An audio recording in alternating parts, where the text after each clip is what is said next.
From morning till sunset, Israelis in thousands come here to look. They have an instinctive feel for the city. They react like blind men who find sight suddenly restored.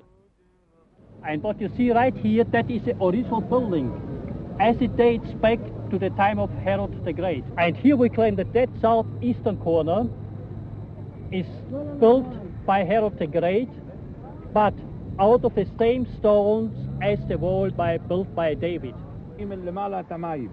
The Jews are back as conquerors for the first time since the Roman 10th Legion camped on this same hill and destroyed their rule 1900 years ago.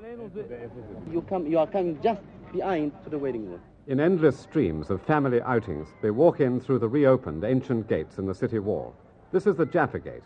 For 19 years, this was the hostile front line of the new Jewish state, its outer limits. Today, it's the middle of the country.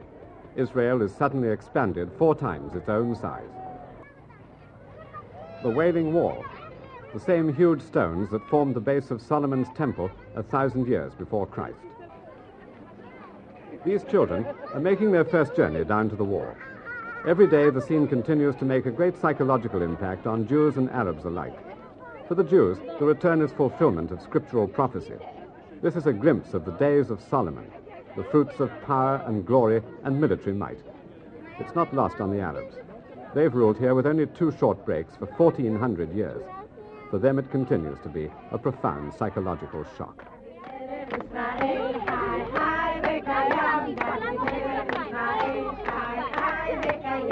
The ancient chant is Yavana HaMegdash. It calls for the rebuilding of the temple.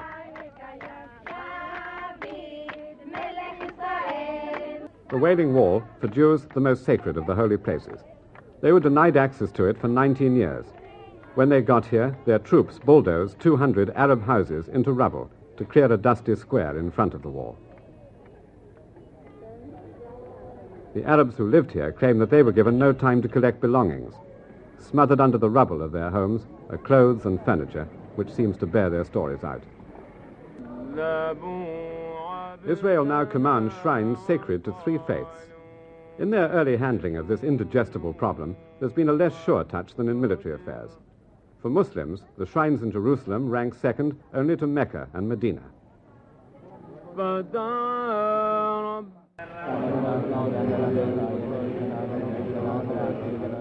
The old blazing conflict of faiths is reduced in modern times to a wary toleration born of centuries of none too peaceful coexistence.